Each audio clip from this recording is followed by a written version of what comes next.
भागवत जी जिस जिस फल को या जिस औषधि को सबसे ज्यादा बढ़ाई करते हैं, बखान करते हैं, वो मैंने बताया त्रिफला चूर्ण है। भागवत जी का ये कहना है कि पृथ्वी पर अगर कोई अमृत चीज है, अमृत तत्व है, तो वो ये त्रिफला है। त्रिफला में 3 फल हैं, आंवला है, बहेड़ा है, हरडे है। लेकिन जो महत्व की बात आपको समझने की है वो ये कि हर, बहेड़ा, आंवला इसको हमेशा 1, 2, 3 के अनुपात में ही उपयोग करें।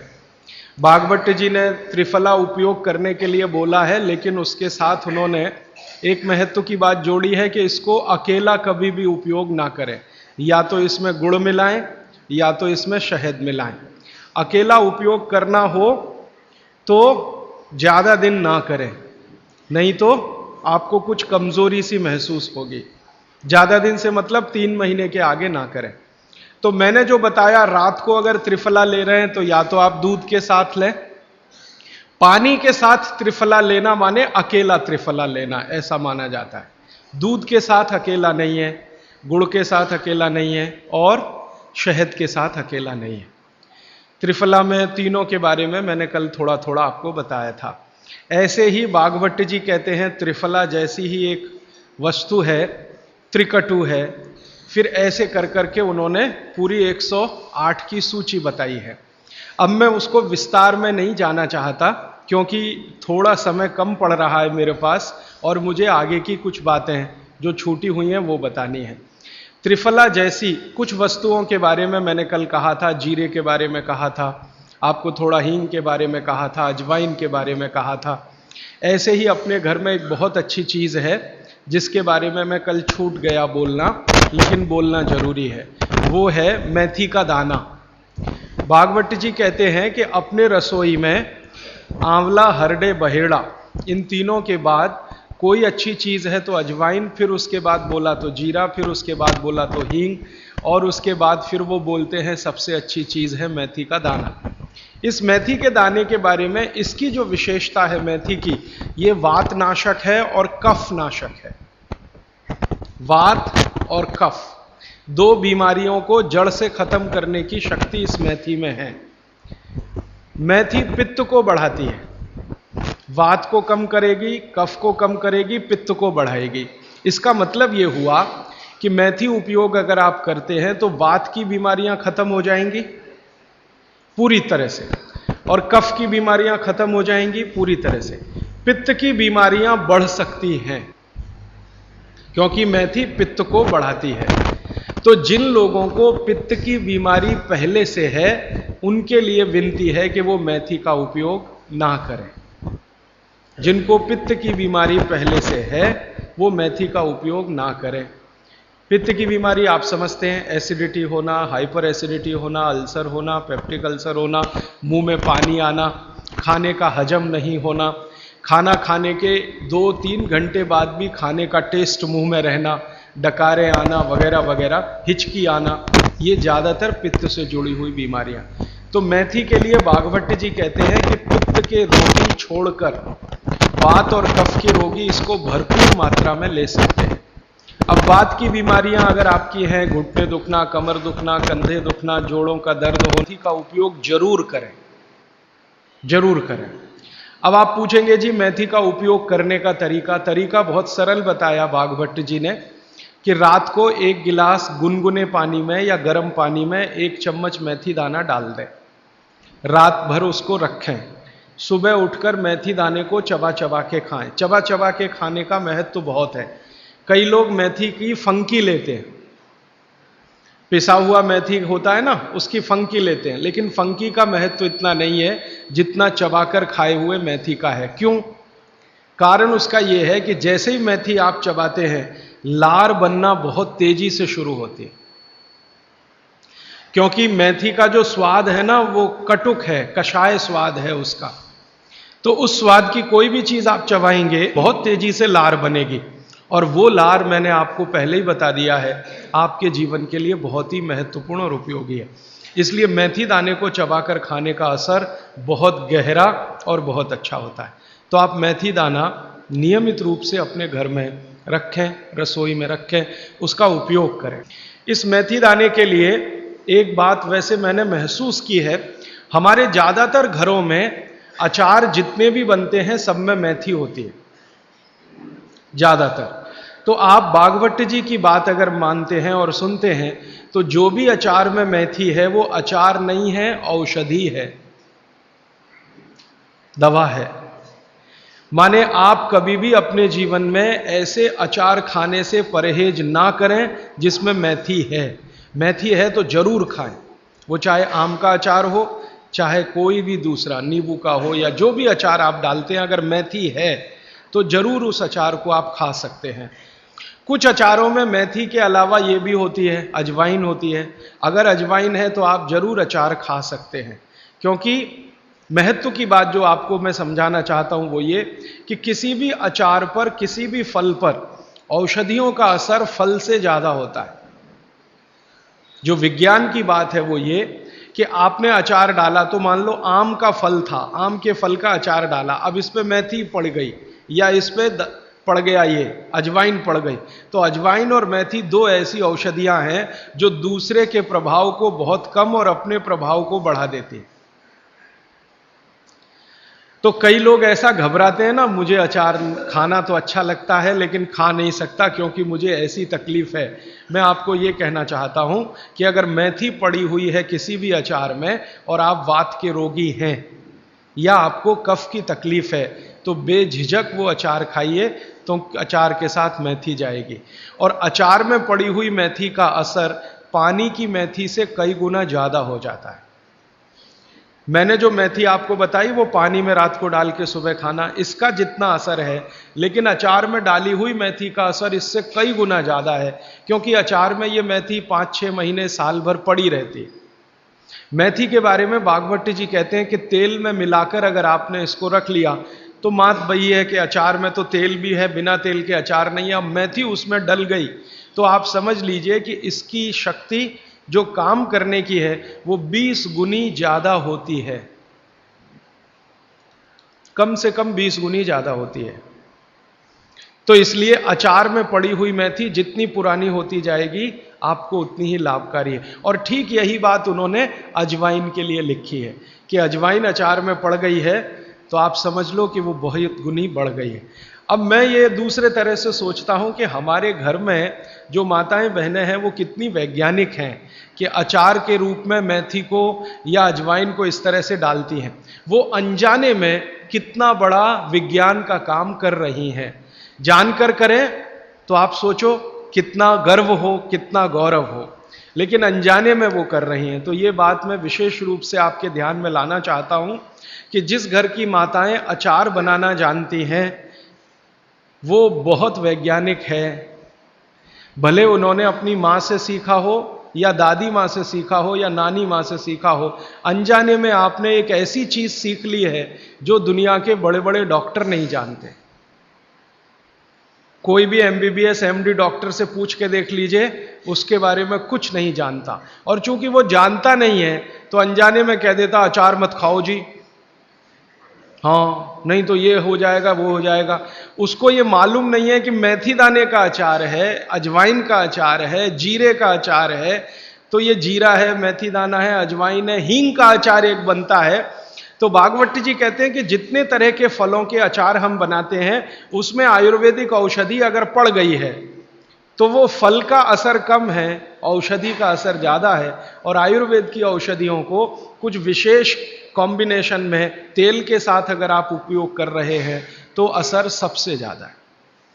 माने बागवट जी के हिसाब से अचार आप जरूर खाएं, लेकिन इसमें उन्होंने बोला है कि अचार महत्व की बात है कि उसमें या तो मेथी हो, या तो अजवाइन हो, या तो जीरा हो, या तो हींग हो, दालचीनी हो, जो भी है, औषधि के बिना अचार ना खाएं। ये है उनका सूत्र। थोड़ा आगे बढ़ते हैं। वो हमारे रसोई घर में एक चीज के बारे में बहुत बखान करते हैं, माने बहुत बढ़ाई करते हैं। वो ये कहते हैं कि जो लोग खाने के बाद पान खाते हैं चूना मिलाकर वो जिंदगी भर वात के रोगी होंगे नहीं। जो खाने के बाद पान खाते हैं चूना मिलाकर वो जिंदगी भर वात के रोगे होंगे नहीं। माने चूना वो बोलते हैं सबसे बेहतरीन वातनाशक औषधि है। मेथी का दाना तो है ही, चूना उससे थोड़ा 1 डिग्री ऊपर है मेथी दाने से। चूना सबसे अच्छी वातनाशक औषधि है। चूने के बारे में भागवत जी का बहुत बहुत रिसर्च है, बहुत रिसर्च है, और वो ये कहते हैं कि ये भगवान की दी हुई प्रचंड मात्रा में अद्भुत ऐसी चीज है जो आपके वात के सब रोगों को दूर करेगी। माने घुटने दुखते हैं, कमर दुखती है, कंधा दुखता है, चूना खाइए। फिर वो कहते हैं कि इतना ही नहीं, शरीर में कैल्शियम जो है ना, कैल्शियम ये एक घटक है, माइक्रो न्यूट्रिएंट इसको कह सकते हैं अंग्रेजी में, सूक्ष्म पोषक तत्व है। ये कैल्शियम के बारे में जो गंभीर बात है आज के विज्ञान के हिसाब से जो मैं कहना चाहता हूं, भागवत जी ने तो 3500 साल पहले कह दिया, आज का विज्ञान उसको प्रूव कर रहा है, कंफर्म कर रहा है। वो ये कि कैल्शियम की कमी अगर शरीर को है तो आपको 20 नहीं 50 बीमारियां आएंगी। कैल्शियम की कमी अगर है शरीर को तो 50 बीमारियां आएंगी। क्या क्या आ सकता है?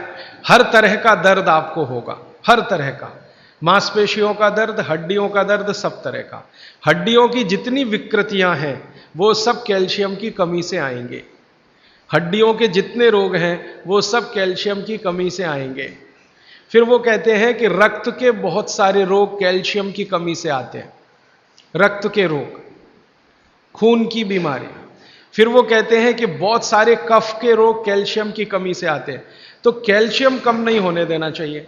जो विज्ञान आज का कहता है, आधुनिक विज्ञान ये कहता है कि कैल्शियम वो माइक्रो न्यूट्रिएंट है, वो सूक्ष्म पोषक तत्व है जिसके शरीर में रहने पर ही दूसरे सूक्ष्म पोषक तत्व उपयोगी होते हैं। ये 12-15 साल का रिसर्च है, एक वाक्य में मैंने खत्म कर दिया। कैल्शियम की उपस्थिति में ही बाकी सभी सूक्ष्म पोषक तत्व उपयोगी होते हैं। इसका मतलब यह है कि अगर आपको शरीर में विटामिन सी का असर देखना है तो कैल्शियम चाहिए, विटामिन ए का असर देखना है तो कैल्शियम चाहिए, विटामिन बी का असर देखना है तो कैल्शियम चाहिए, अगर विटामिन डी का असर देखना है तो भी कैल्शियम चाहिए, विटामिन के का असर देखना है तो भी कैल्शियम चाहिए, प्रोटीन अच्छे से आपके शरीर को काम में आए तो कैल्शियम चाहिए, कार्बोहाइड्रेट्स ठीक से आपके शरीर को मदद करे तो कैल्शियम चाहिए, फैट्स आपके शरीर में डिसॉल्व होते रहें और जहां जरूरत है वहां लुब्रिकेशन में मदद करते रहें तो कैल्शियम चाहिए। माने समझ लीजिए कि कैल्शियम अगर नहीं है तो शरीर में सब कुछ बीमारियां आने ही वाली है। इसलिए कैल्शियम की उपलब्धता शरीर को होनी ही चाहिए। अब इसके बारे में भागवत जी कहते हैं, आधुनिक विज्ञान ने अभी प्रूव किया, भागवत जी पहले ही कह गए कि हमारे शरीर की 40 वर्ष की उम्र तक, 40 से 45 वर्ष की उम्र तक जो कुछ भी हम खा रहे हैं इसी में से हमको कैल्शियम मिलता रहता है। सबसे ज्यादा कैल्शियम आप जानते हैं दूध में है, दूध, फिर दूध के बाद दही, दही के बाद मट्ठा, मट्ठे के बाद मक्खन, मक्खन के बाद घी, इन सब में भरपूर कैल्शियम है। फिर आपने खाया संतरा, मौसम्मी, नारंगी, अंगूर, द्राक्ष, जो भी खट्टे फल, आम वगैरह वगैरह, सब में कैल्शियम भरपूर मात्रा में है। फिर सबसे ज्यादा कैल्शियम फलों में माना जाता केले में है। केला भरपूर खाना चाहिए क्योंकि कैल्शियम का सबसे बड़ा भंडार है और आसानी से हजम होता है। तो ऐसे जो फल हैं इनका जो कैल्शियम है ये 40-45 साल तक हमें आसानी से मिलता रहता है, क्योंकि शरीर की जो बायोकेमिस्ट्री है 40-45 साल तक एकदम दुरुस्त और तंदुरुस्त रहती है, जठर अग्नि भी तीव्र रहती है, बाकी सब फंक्शन ठीक है। लेकिन जैसे ही 45 की उम्र खत्म होती है, माताओं को ये बात विशेष रूप से कह रहा हूं, बहनों को, माताओं को, जैसे ही आपकी 45 की उम्र पूरी होती है और आपका मेंसेस साइकिल बंद होता है, मासिक धर्म आपका बंद होता है, उसी समय आपको कैल्शियम हजम होना कम होना शुरू होता है। आप कितना भी ये सब चीजें खाएं, केला भी खाएं, ये भी खाएं, लेकिन कैल्शियम उतना पूर्ति नहीं करता, क्योंकि कैल्शियम को शरीर में डाइजेस्ट कराने वाला जो हार्मोन है वो तभी तक आपको है जब तक आपकी मासिक चक्र की शुरुआत है। मासिक चक्र बंद होते ही ये हार्मोन कम होता है। आप जानते हैं कई हार्मोन्स कम हो जाते हैं। तो कैल्शियम डाइजेस्ट होना बहुत मुश्किल होता है, तब आपको जरूरत पड़ती है कि बाहर से कैल्शियम लें। इसलिए सब माताएं इस बात को ध्यान दें और इसको गांठ बांध लें कि 45 की उम्र होते ही चूना खाएं, क्योंकि अतिरिक्त बाहर से कैल्शियम उसी से मिलेगा। चूना जरूर खाएं आप सबके लिए, और आपको भी है चूना खाएं, क्योंकि आपकी उम्र भी 45 की जब पूरी होगी तो ये जो कैल्शियम है वो आपके लिए पर्याप्त नहीं है जो फलों से और सब्जियों से आ रहा है, कुछ अतिरिक्त चाहिए। और चूंकि बाकी सब माइक्रो न्यूट्रिएंट्स कैल्शियम की उपस्थिति में ही काम आएंगे, इसलिए इस पर ध्यान दीजिए। तो शायद इसलिए इस देश में एक परंपरा विकसित हुई है पान खाने की। ये पान खाने की परंपरा बहुत वैज्ञानिक है, बहुत ही वैज्ञानिक। जिसने भी शुरू की वो बाघभट्ट का पक्का चेला रहा होगा, बहुत समझकर उसने ये शुरू की। और ये अद्भुत है। अद्भुत मैं इसलिए कह रहा हूं कि भारत की सब जातियों में उत्तर से दक्षिण, पूरब से पश्चिम ये परंपरा है। कहीं भी चले जाओ आप, सिक्किम में चले जाओ, अरुणाचल में चले जाओ, वो भी पान खाते हैं। और आप धुर दक्षिण में आ जाओ तो यहां भी है, उत्तर में चले जाओ, कहीं भी चले जाओ। तो ये पान खाना भारतीय सभ्यता का एक बहुत महत्वपूर्ण अंग है जो स्वास्थ्य से जुड़ा हुआ है। बस ध्यान इतना ही रखिए कि पान जो है चूने का ही खाना है। पान जो है चूने का ही खाना है। पान कभी भी कत्थे वाला ना खाएं, क्योंकि कत्था आपके लिए उतना उपयोगी नहीं है। कत्था स्वाद के लिए आप उपयोग करते हैं, चूना औषधि के लिए उपयोग करते हैं। ये बात मैं एक बार पहले भी कह चुका हूं, आज फिर से इसलिए कह रहा हूं कि कुछ नए चेहरे मैं देख रहा हूं। कल बहुत सारे नए और आज भी बहुत सारे नए चेहरे आए हैं। अब वो ये जरूरी बात से वंचित रह जाएं, इसलिए मैंने ये दोबारा से कहा है। तो आपके रसोई में मेथी दाना हो गया, चूना हो गया, पान हो गया, फिर पान के बाद आपको जीरा, हींग वगैरह वगैरह, अजवाइन, ये सब हो गई। ऐसी कुल 108 औषधियां हैं। गरीब से गरीब आदमी की रसोई में ये औषधियां हैं, इनका भरपूर उपयोग करिए। एक औषधि के बारे में बाघभट्ट जी कहते हैं और भी महत्व की है, दालचीनी। दालचीनी के बारे में बाघभट्ट जी कह रहे हैं कि वायु के जितने भी प्रकोप हैं, जैसे दमा, अस्थमा, ये वायु की बीमारियां, अस्थमा, दमा, वात की बीमारियां वायु की, तो इनको खत्म करने में या समाप्त करने में या इन बीमारियों को ठीक करने में बड़ी मदद करता है दालचीनी। और दालचीनी के बारे में बाघभट्ट जी कहते हैं कि ये दमा, अस्थमा, इनको तो खत्म करेगा ही, वात के सब रोगों को खत्म करेगा, कफ के रोगों को भी खत्म करता है। कफ के रोग आप समझते हैं, खांसी है, सर्दी है, जुकाम है, मोटापा है, वजन बढ़ना, ये सब कफ के रोग हैं। तो इनमें भी दमा जैसी बीमारियों जितना असर है दमा पे, उतना ही इस पर भी है, कफ की। तो दालचीनी का भी उपयोग आप कर सकते हैं आपकी बीमारी के हिसाब से। दालचीनी आप सब जानते हैं, आसानी से आपको पहचान में भी आती है। बस उसका उपयोग करते समय ध्यान रखें कि ये ज़्यादा उपयोगी है पाउडर के रूप में। कई बार मैंने देखा है भोजन बनाते समय हम दालचीनी का पत्ता डाल देते हैं या उसकी वो जो छाल जैसी है वो वो उतना उपयोग नहीं आता जितना पाउडर करके वो उपयोग में आता है। और दालचीनी के बारे में बाघभट्ट जी कहते हैं कि इसको अगर उपयोग कर रहे हैं तो आप गुड़ के साथ इसको खूब घिसिए, रगड़िए, ऐसे ऐसे ऐसे ऐसे खूब अच्छे से गुड़ मिले, फिर खाइए, फिर पीछे से थोड़ा गर्म पानी पीजिए, अद्भुत परिणाम। और अगर आप शहद ले सकते हैं तो शहद के साथ तो इसका मर्दन, मर्दन एक शब्द उन्होंने इस्तेमाल किया, मर्दन माने घिसना, रगड़ना। तो वो कहते हैं कि खूब रगड़ करके, मर्दन करके शहद में ऐसे ऐसे ऐसे ऐसे 5-7 मिनट, फिर चाटिए और थोड़ा हल्का गुनगुना पानी पीजिए, तो आपके शरीर के कम से कम तो 50 रोग ये अकेला दालचीनी खत्म कर देगा, कम से कम 50। कफ के रोग और वात के रोग। तो ऐसी बहुत सारी चीजें अपने रसोई में हैं। अभी मैं थोड़ा आगे बढ़ता हूं, रसोई से बाहर निकलता हूं, क्योंकि रसोई में अगर मैं बोलूं तो और 3-4 दिन जाएगा। आपको और ज्यादा विस्तार से ये जानना है तो मैंने बार बार कहा है, पुस्तकें हैं। एक पुस्तक है जो रसोई घर पर ही केंद्रित है, जिसका नाम है स्वदेशी चिकित्सा। और एक दूसरी है सौंदर्य चिकित्सा, माने स्किन के जितने डिसीज हैं बाहर हैं आप ले जाइए। भागवत जी के ही सारे सूत्र हैं। बस इतना ही हमने किया है कि भाषा थोड़ी सरल की है और उपयोग आप कर सकें आज के समय में, उस हिसाब से उस सूत्र को लिखा है।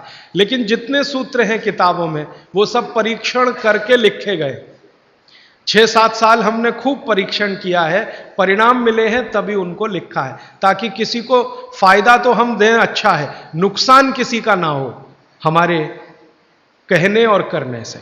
मैं थोड़ा आगे बढ़ता हूं। भागवत जी कहते हैं कि भगवान ने, प्रकृति ने हमको जो बहुत सारी चमत्कारिक चीजें उपलब्ध कराई हैं भगवान ने या प्रकृति ने, उनमें से एक चमत्कारी चीज वो बोलते हैं गाय है। गाय, भागवत जी कहते हैं कि भगवान ने और प्रकृति ने जितनी चमत्कारी चीजें हमें उपलब्ध कराई हैं उसमें से एक है गाय। और गोमूत्र के बारे में वो बहुत बखान करते हैं। बखान शब्द आप समझते हैं, खूब प्रशंसा करना, खूब प्रशंसा करना। वो कहते हैं कि ये गाय का मूत्र अद्भुत है। अद्भुत, अद्भुत है मतलब वो ये कहते हैं कि वात पूरी तरह से खत्म करने की शक्ति इसमें है, कफ पूरी तरह से खत्म करने की शक्ति इसमें है, और पित्त के रोगों को भी खत्म करने की शक्ति है कुछ आयुर्वेदिक औषधियों के साथ। वात और कफ को तो ये अकेला ही खत्म कर देता है, पित्त को खत्म करने के लिए इसमें कुछ औषधियां मिलानी पड़ती हैं। लेकिन वो कहते हैं कि जीवन में 3 तरह के जो जितने रोग हैं, वात पित्त कफ, इनकी कुल संख्या मैंने आपको सबसे पहले दिन बोली थी 148 रोग हैं लगभग भारत में। दुनिया की बात नहीं कर रहा हूं, सिर्फ भारत। तो भारत में वात पित्त कफ के कुल 148 रोग हैं। भागवत जी कहते हैं हर रोग को खत्म करने की शक्ति अकेली अगर किसी एक वस्तु में है तो ये गोमूत्र है। मेथी का दाना वात को कम करेगा, कफ को कम करेगा, पित्त को खत्म नहीं कर सकता, पित्त को कई बार बढ़ा देता। कई लोगों को यह महसूस होगा मेथी दाना खाएं तो जलन ज्यादा होती है, गैस बनती है, मुंह सूख जाता है, तो आप समझ लो पित्त भड़क गया आपका, तो उन लोगों के लिए तकलीफ है। लेकिन वो कहते हैं कि यह गोमूत्र एक ऐसी चीज है जो वात पित्त कफ तीनों को सम में लाने के लिए सबसे ज्यादा मदद करता है। अब ये तो उन्होंने लिख दिया 3500 साल पहले, तो जरूर कुछ ऑब्जर्वेशन किए होंगे। हमको इस पर भरोसा कम होता था। जब ये बात मैंने पहली बार पढ़ी तो भरोसा कम होता था कि क्या अद्भुत चीज बता रहे हैं वो, वात पित्त कफ तीनों को एक साथ सम में ला सकता है। थोड़ा सा मामूली हेर फेर करना पड़ेगा पित्त के रोगियों के लिए, बाकी के लिए तो कुछ नहीं करना। तो फिर हम लोगों को जब शक हुआ कि शायद ये इतना असरकारी नहीं हो सकता, तो गोमूत्र पर हम लोगों ने कुछ परीक्षण किए। हमारा एक बहुत बड़ा समूह है इस देश में, तो उसमें बहुत तरह के लोग हैं, वैज्ञानिक भी हैं, डॉक्टर भी हैं, वगैरह वगैरह। तो कुछ वैज्ञानिक और डॉक्टरों ने मिलकर कहा करके देख लो। भागवत जी कह रहे हैं तो हो सकता है जरूर इसमें कुछ गंभीर बात हो, करके देखो। तो जब करके देखना शुरू किया तो पिछले लगभग 5-6 वर्षों में गोमूत्र पर हजारों परीक्षण किए, हजारों। सबसे पहले तो उसका हमने केमिकल एनालिसिस कराया कि आखिर गोमूत्र है क्या। तो सबसे ज्यादा उसमें पानी है, पानी के अलावा क्या है, तो पता चला पानी के अलावा उसमें कैल्शियम है, तो पता चला पानी के अलावा उसमें सल्फर है, पानी के अलावा उसमें आयरन है, पानी के अलावा उसमें ऐसे जीवन के 18 सूक्ष्म पोषक तत्व हैं जो शरीर को बहुत ही उपयोगी है। पानी तो है ही गोमूत्र में, आपके भी मूत्र में पानी है, लेकिन पानी के अलावा उसमें बहुत कुछ ऐसा है जो आपके मूत्र में नहीं है, मनुष्य मूत्र में नहीं है। कैल्शियम है, आयरन है, सिलिकॉन है, बोरॉन है, Fe है, मैग्नीज है, मैग्नीशियम है, ऐसे 18 सूक्ष्म पोषक तत्व। अब मैं आपको पहले दिन की बात याद करा रहा हूं। ये 18 सूक्ष्म पोषक तत्व तो एक साथ अगर किसी चीज में है तो मिट्टी में है, मिट्टी, खेत की मिट्टी में, और दूसरी अगर किसी चीज में एक साथ है तो गाय के मूत्र में। दूसरी कोई भी चीज में अगर है तो गाय के मूत्र में। पहली चीज जिसमें है मिट्टी और दूसरी कोई चीज तो गोमूत्र। तो गोमूत्र का प्रयोग आप जरूर कर सकते हैं। ये जो संपूर्ण घटक वाली एक पेय पदार्थ है या द्रव्य पदार्थ है, इसके बारे में वो कहते हैं कि ये बहुत अच्छा है, चमत्कारिक है। तो हमको लगा कि करके देख लो।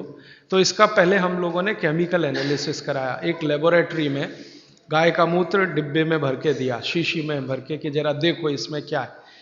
तो 6 महीने के बाद, लगभग 8 महीने के बाद, लखनऊ एक शहर है भारत का जिसका बड़ा नाम है, बड़ा जिक्र है, उत्तर प्रदेश की राजधानी है। वहाँ पर एक बहुत बड़ी प्रयोगशाला है, उसका नाम भी बता दूं ताकि आप चाहें तो उनसे कंफर्म कर लें। प्रयोगशाला का नाम है CDRI, central drug research institute. Bharat में दवाओं पर, औषधियों पर काम करने वाली ये सबसे बड़ी संस्था है। तो इनके यहाँ सबसे पहला टेस्टिंग हुआ। शीशी में भरा गोमूत्र हमने दिया और 3-4 तरह के गोमूत्र दिए। एक तो वो जर्सी गाय होती है ना, जर्सी गाय, विदेशी गाय, उसका भी दिया, होलिस्टियन फ्रीजियन जाति की गाय का दिया, और जो भारत की गाय है, देशी गाय अपनी, उसका दिया। तो वैज्ञानिकों ने 6 से 8 महीना लगाया। फिर रिपोर्ट आई। रिपोर्ट के बाद पता चला कि शरीर की बीमारियों को खत्म करने के लिए जितने घटक चाहिए वो सब गोमूत्र में हैं, सब के सब, सब के सब है। अब जैसे मैं आपको नाम लेके कहूं, आपको त्वचा का कोई भी रोग हो गया, कोई भी रोग हो गया त्वचा का, तो इसका माने आपके शरीर में एक घटक कम हुआ। घटकों की कमी से ही रोग होते हैं। वो घटक का नाम है सल्फर। एक केमिकल कम होता है जिसका नाम है सल्फर। जिनको भी स्किन डिसीज होंगी उनके शरीर में सल्फर कम हो जाएगा। ये है बात। अब गाय के मूत्र में भरपूर मात्रा में है सल्फर, भरपूर। तो हम लोगों ने क्या किया कि ये त्वचा रोग वालों को इकट्ठा करके, सल्फर चाहिए तो सल्फर हम चाहें तो होम्योपैथी में दे सकते थे उनको, सल्फर चाहे तो आयुर्वेद में भी दिया जा सकता था। हमने ना होम्योपैथी में दिया ना आयुर्वेद में दिया। उनको कहा भाई गोमूत्र में सल्फर है और आपको सल्फर की जरूरत है तो आप पी के देख लो।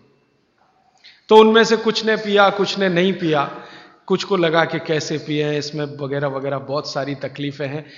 वो एक आदमी तो मुझे कहता था, राजीव भाई इतनी बास आती है, कैसे पी सकता हूं। और वो रोज 1 बोतल दारू पी लेता था, गोमूत्र पीने में उसको बास आती थी।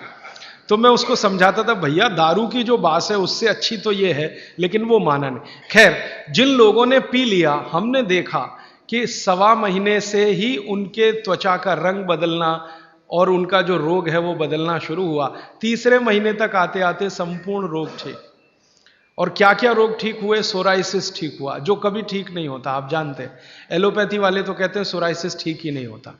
सोराइसिस के बारे में वो कहते हैं कि आदमी मरे तो ठीक होता है, ये भाषा है डॉक्टरों की। तो वो सोराइसिस ठीक हुआ। एक्जिमा तो इतने आसानी से ठीक हुआ कि बहुत ही आसान। खुजली, खाज, दाद, सब तरह के त्वचा रोग ठीक हुए। तो बात समझ में आई कि बागवती जी सही कहते हैं। फिर हमने इसका एक्सपेरिमेंट घुटने दुखने वालों पे किया।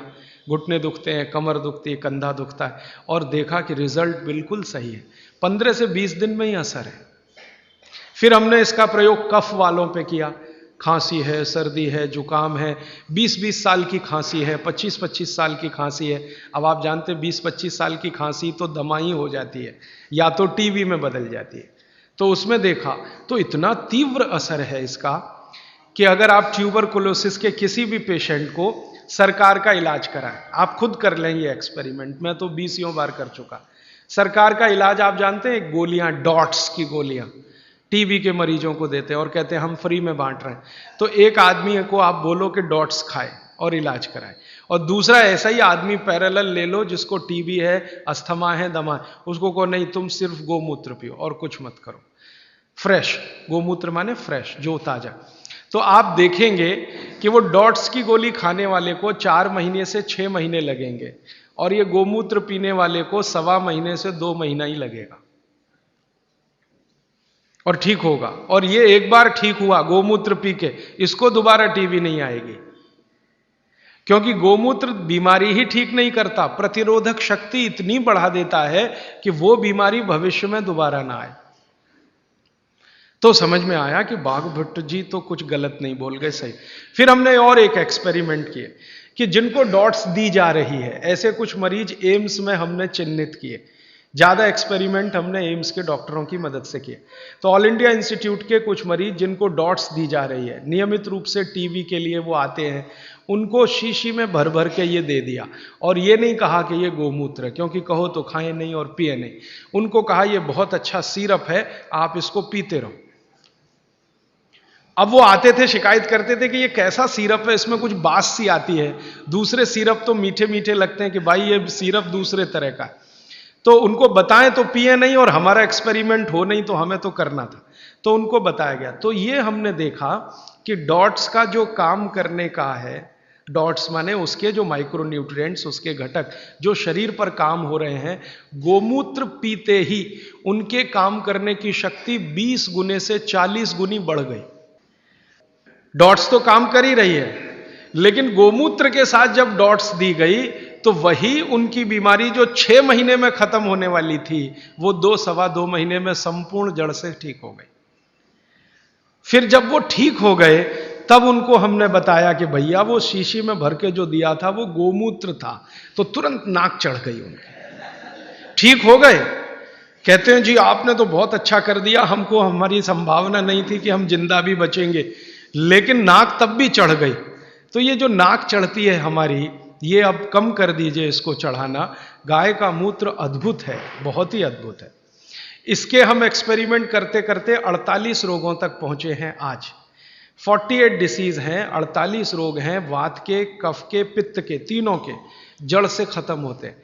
अभी जो लेटेस्ट हम काम कर रहे हैं आज की तारीख में, जब मैं आपसे कह रहा हूं, इस समय ज्यादा काम हो रहा है कैंसर पे, कि गोमूत्र का कैंसर पे असर देखो क्या होता है। तो गले का कैंसर, आहार नली का कैंसर और पेट का, इन 3 कैंसरों पर सबसे अच्छे परिणाम है गोमूत्र के, तीनों कैंसर पे। बाकी जो रक्त का कैंसर है उसमें परिणाम अभी उतने अच्छे नहीं हैं। तो भागवत जी के जो परमुटेशन और कॉम्बिनेशन है, मतलब कि गोमूत्र में ये मिलाओ और ये मिलाओ और इतनी मात्रा में मिलाओ और इतनी, वो करके देख रहे हैं। और वो करके देखने के लिए एक बड़ा हॉस्पिटल बन रहा है इस देश में, आप कभी भी वहां जा सकते हैं। 11 फरवरी से काम करना शुरू कर देगा। वलसाड में बन रहा, वलसाड आपने सुना है, गुजरात में। तो वलसाड के कुछ जैन समाज के लोग इकट्ठे हुए, उन्होंने दिल दिखाया और दान दे दिया जितना चाहिए था। माने हॉस्पिटल बनाने के लिए आप जानते हैं आसान नहीं है, और कैंसर हॉस्पिटल के लिए तो थोड़ा मुश्किल है। तो उन्होंने भरपूर दान दे दिया, जगह भी दे दी, तो हॉस्पिटल बन के तैयार हो गया। 11 फरवरी से काम शुरू हो जाएगा। जो वैज्ञानिक गोमूत्र पर काम कर रहे थे पिछले 6-7 साल से, वो सब इकट्ठे होकर वलसाड में बैठेंगे और सिर्फ कैंसर पे काम करेंगे, क्योंकि बाकी काम तो करके देख चुके हैं, वो सब में अच्छा है। हर बीमारी में काम आ रहा है, कैंसर में करेंगे, और हर तरह के कैंसर में करेंगे। गर्भाशय के कैंसर में करेंगे, रक्त कैंसर में करेंगे, ब्रेन ट्यूमर जो कैंसर में कन्वर्ट होता है उसमें करेंगे। और शायद हमें लगता है 1-1.5 साल के बाद मैं दोबारा आपको मिलूंगा तो इस पर बहुत विस्तार से बात करूंगा कि कैंसर में क्या रिजल्ट हैं। 3 तरह के कैंसर के रिजल्ट तो अभी बता सकता हूं, गले का, आहार नली का और पेट का। ये तो बहुत अच्छे से ठीक हो रहा है, लेकिन बाकी कैंसर में भी इसका कोई असर है। आपने कैंसर के बारे में जितना कुछ सुना है उसमें से एक बात मैं कहूं कि आधुनिक विज्ञान ये कहता है कि शरीर को कैंसर तभी होता है जब शरीर में एक केमिकल कम होता है।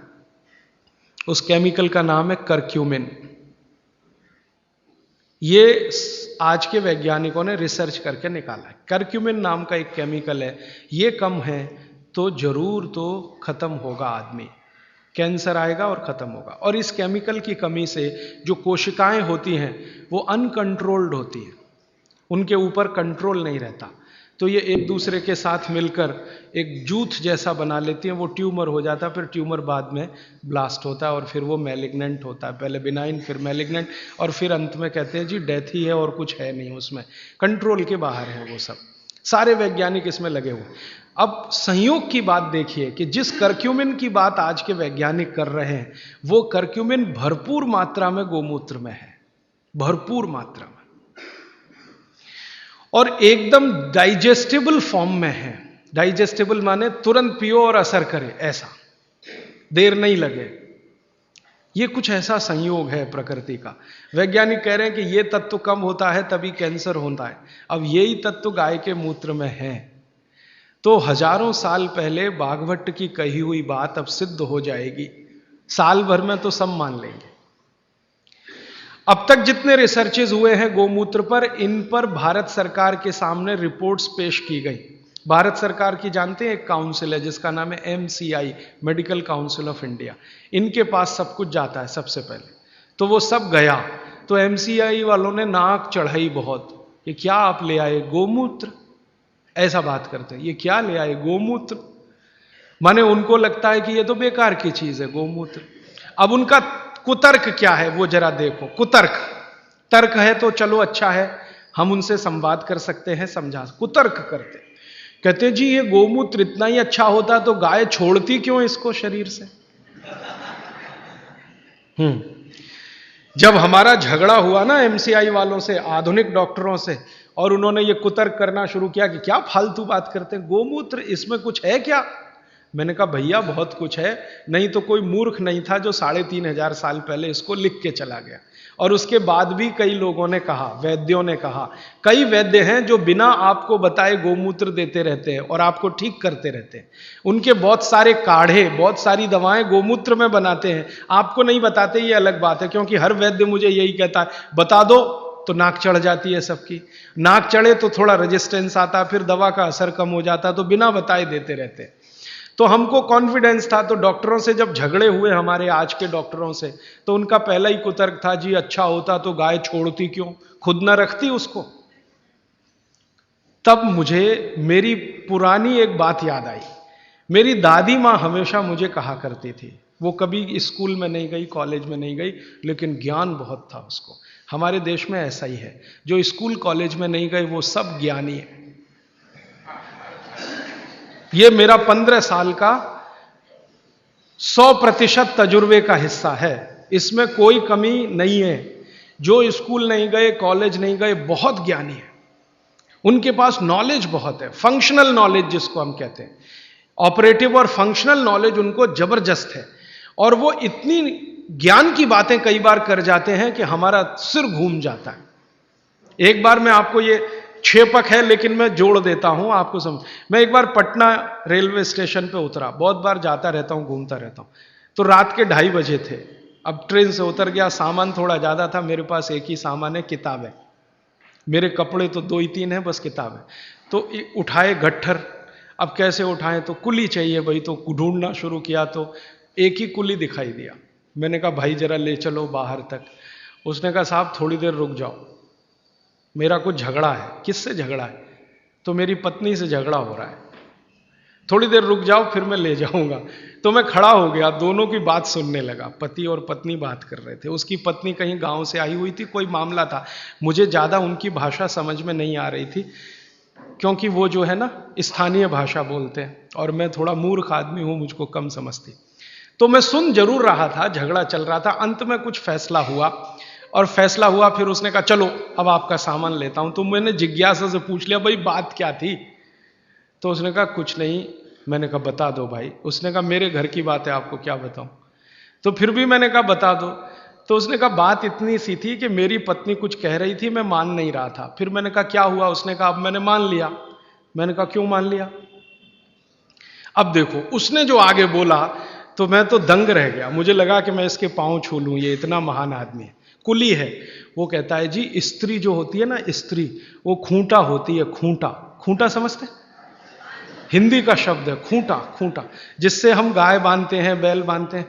वो कहते हैं स्त्री जो होती है खूंटा होती है, और इस खूंटे से पूरा घर बंधा रहता है। ये खूंटा उखड़ गया तो घर उखड़ जाता है।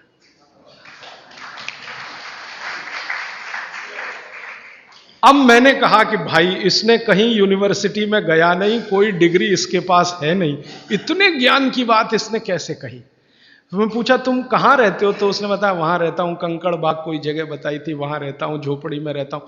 फिर मैंने कहा ठीक है झोपड़ी में रहते हो वो अलग बात है, तुम्हारे मित्र यार कौन है? तो उसने कहा मेरे ही जैसे हैं, कोई कुली है, कोई पत्थर तोड़ता है, कोई कुछ करता है, हम सब रात को बैठते हैं और यही चर्चाएं करते हैं। मैंने कहा बड़े ज्ञान की बात है ये तो।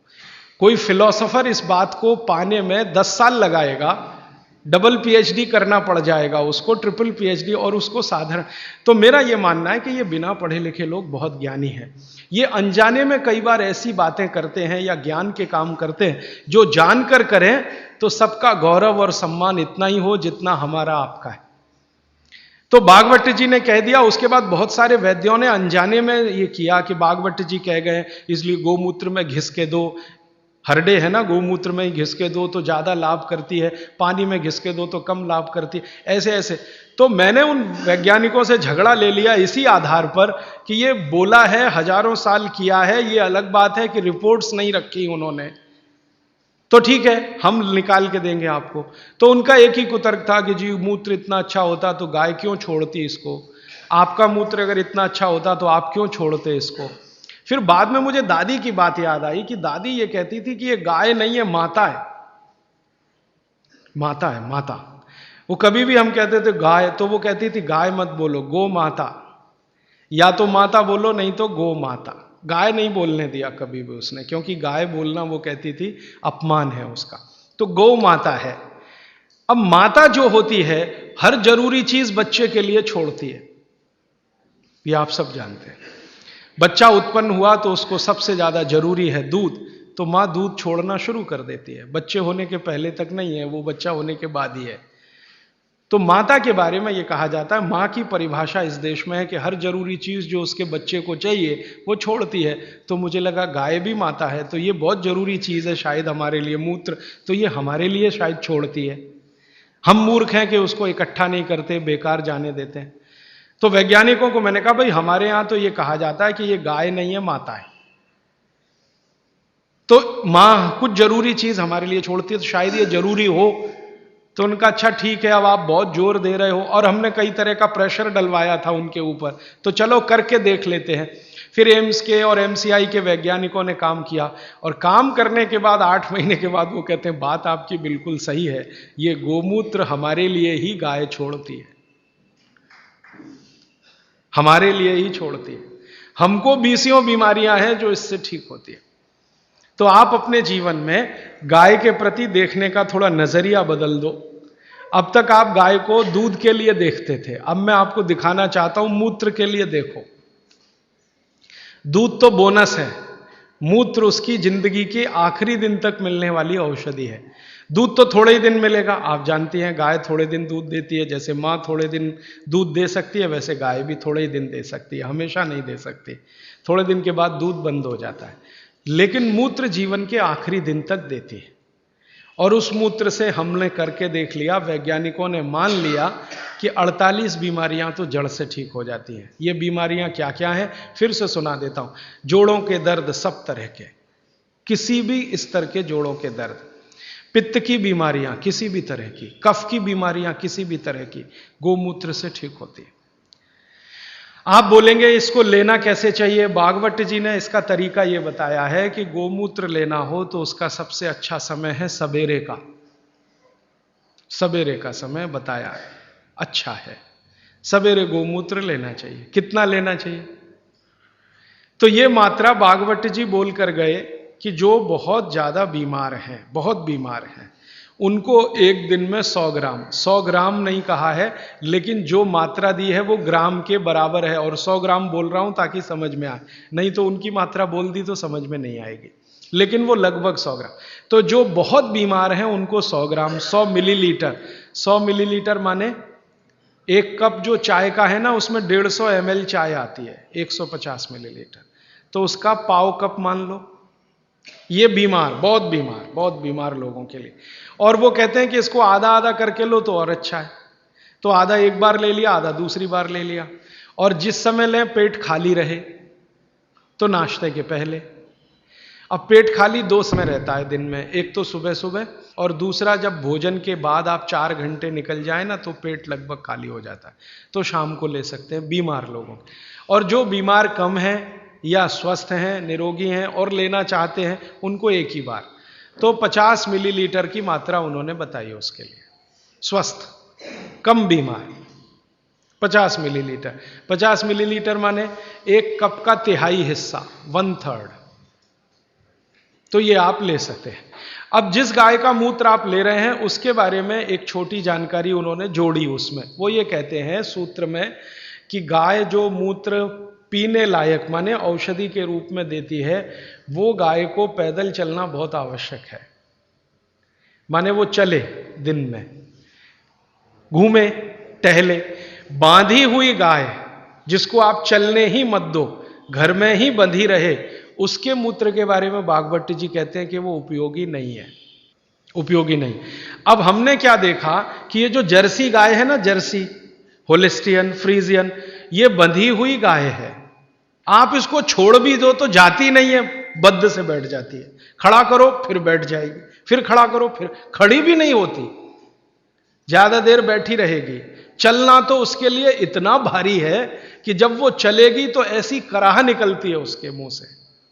तो ये बंधी हुई गाय है। बागवती जी कहते हैं बंधी हुई गाय का मूत्र अच्छा नहीं है। तो हमने जर्सी का निकाल के देखा, वो सच में अच्छा नहीं। जर्सी गाय के मूत्र में 3 ही घटक हैं और देशी गाय के मूत्र में 18 घटक हैं। जो कुछ मिट्टी में है वो गाय के मूत्र में है। अच्छा, फिर मुझे बचपन की एक बात याद आई। मेरी दादी माँ ने कहा कि गाय के शरीर में 33 करोड़ देवता हैं। अब बात सुन ली, बैठ गई मन में। एक्सप्लेनेशन में पूछता था अपने आप से कि ये कैसे हो सकता, 33 करोड़ देवता, 33 करोड़ देवता। तो हमारे यहां एक शब्द है कोटि। कोटि, कोटि है ना, कोटि। कोटि का एक अर्थ होता है करोड़ और कोटि का एक अर्थ होता है प्रकार। संस्कृत शब्द है कोटि। कोटि का एक अर्थ है करोड़, 10 करोड़, 20 करोड़, 50 करोड़, जो गिनती में आप गिन। कोटि का दूसरा अर्थ है प्रकार। तो शायद यहां पर जो अर्थ है वो प्रकार वाला है। 33 प्रकार के देवता, 33 करोड़ नहीं, क्योंकि जिस समय भागवत जी ने लिखा था उस समय हिंदुस्तान की आबादी 20 करोड़ से कम रही होगी। तो 33 करोड़ देवता कैसे हो सकते हैं जब कुल मनुष्यों की संख्या इतनी कम है। तो शायद वो प्रकार वाला है। और आजकल बहुत लोग खिल्ली उड़ाते हैं ना हिंदू धर्म की, ये ईसाई लोग और मुसलमान लोग जो खिल्ली उड़ाते हैं ना, वो इसी पे आ जाते हैं। क्या बात करते हो, 33 करोड़ देवता हैं तुम्हारे यहां? हमारे यहां तो एक ही देवता है और देवता तो एक ही होता है। तो वो शायद 33 प्रकार के देवता हैं, ऐसा है। अब मैंने एक बार पुराने शास्त्रों से गाय का एक चित्र निकला हुआ देखा, तो देवताओं का बना हुआ था कि गाय के शरीर में कौन कहाँ है। जैसे गाय के मूत्र में धन्वंतरी देवता है, गाय के गोबर में लक्ष्मी जी का निवास है। एक संस्कृत सूत्र है गोमय वसति लक्ष्मी, गाय के गोबर में लक्ष्मी है, गोमूत्र में धन्वंतरी है, गाय के गले में शंकर जी हैं, ऐसे ऐसे करके है। अब मैंने कहा करके देखो भाई, हैं तो करके देख लो। तो पहली बात तो समझ में तुरंत आ गई कि गोमूत्र से इतने रोग ठीक हो रहे हैं और धन्वंतरी तो आरोग्य के लिए ही उत्पन्न हुए थे, तो मूत्र में धन्वंतरी तो है पक्का। गोबर में लक्ष्मी है क्या? तो हम लोग 6-7 साल से ये प्रयोग कर रहे हैं और अब जाके हम ये कह सकते हैं कि सच में महालक्ष्मी है गोबर में, लक्ष्मी नहीं महालक्ष्मी। क्योंकि हमने गोबर का उपयोग किया खेतों में, यूरिया डीएपी बंद करा दिया। भारत में हमारा जो अभियान है ना, हिंद स्वराज अभियान, आज़ादी बचाओ आंदोलन, इसके करीब करीब कार्यकर्ता पूरे देश में 18-20 हजार ऐसे हैं जो गोबर से ही खेती करते हैं। यूरिया का एक दाना नहीं डालते, डीएपी नहीं डालते, गोबर ही डालते। जब जरूरत पड़े गाय का गोबर डालते। और उनकी खेती पहले से इतनी अच्छी है कि उत्पादन उनका 2 से 3 गुना बढ़ गया। पहले हमारा कोई कार्यकर्ता कपास करता था तो यूरिया डीएपी से 1 एकड़ में 2-2.5 क्विंटल, अब गोबर डाल के करता है तो 7 क्विंटल कपास। पहले हमारा एक कार्यकर्ता गेहूं करता था तो यूरिया डीएपी से 1 एकड़ में 12 क्विंटल गेहूं, अब गोबर से गेहूं करता है तो 24 से 25 क्विंटल गेहूं उसी 1 एकड़। धान करते थे, चावल करते थे तो यूरिया डीएपी से आता था मुश्किल से 15-17 क्विंटल धान, चावल उसमें भी कम होता था। अब हम धान करते हैं तो 30 क्विंटल तक आता है उसी गोबर से। बाजरे में किया, मक्के में किया, गन्ने में तो इतना अद्भुत परिणाम है कि यूरिया डीएपी का गन्ना करो तो गन्ना ज्यादा से ज्यादा 8 फीट ऊंचा होता है, गोबर से गन्ना करो तो 14 फीट तक ऊंचाई जाती है। गन्ने में यूरिया डीएपी से रिकवरी 8% है, गोबर से रिकवरी 14-15% है। और जो गोबर से गन्ना करें और उसका गुड़ बनाएं, रस से गुड़ बनाएं, तो वो गुड़ का अंतरराष्ट्रीय बाजार में भाव 70 रुपए किलो है और आप 15 रुपए किलो खरीदने में परेशान हैं।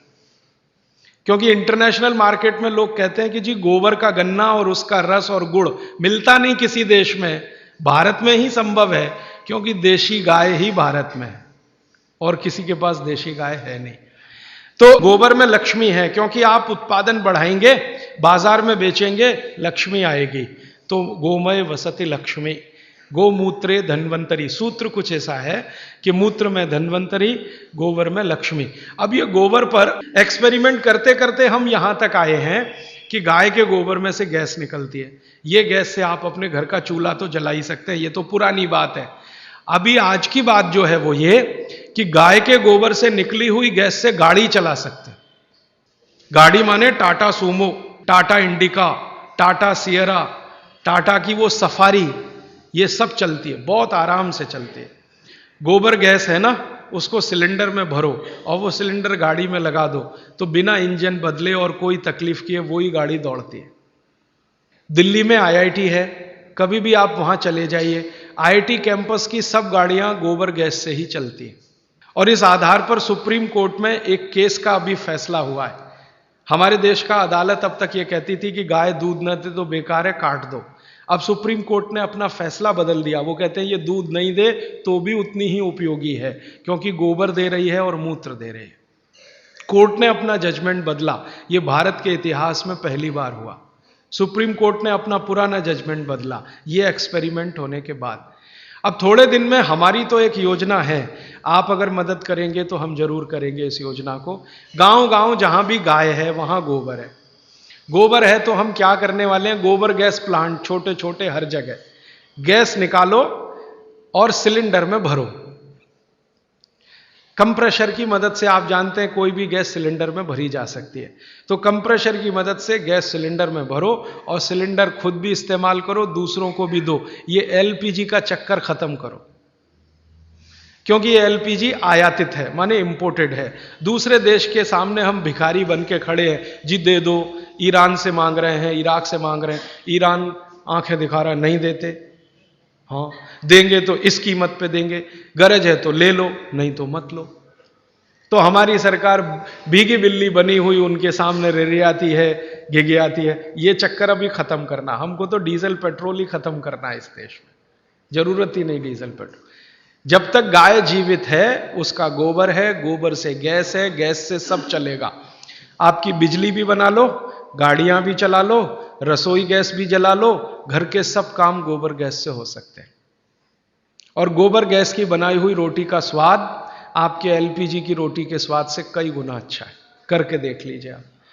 तो हमारी भविष्य की योजना है कि हम इस अभियान में आगे ये करने जा रहे हैं, गांव गांव के कार्यकर्ताओं को प्रशिक्षण देके कैसे गोबर गैस बनाई जाए, कैसे प्लांट लगाया जाए, कैसे उसको निकाला जाए, गैस को कैसे सिलेंडर में भरा जाए। जिस दिन ये काम बड़े पैमाने पर चल पड़ा, हिंदुस्तान को डीजल पेट्रोल एक बूंद खर्च करने की जरूरत नहीं, गाय से ही देश चलेगा।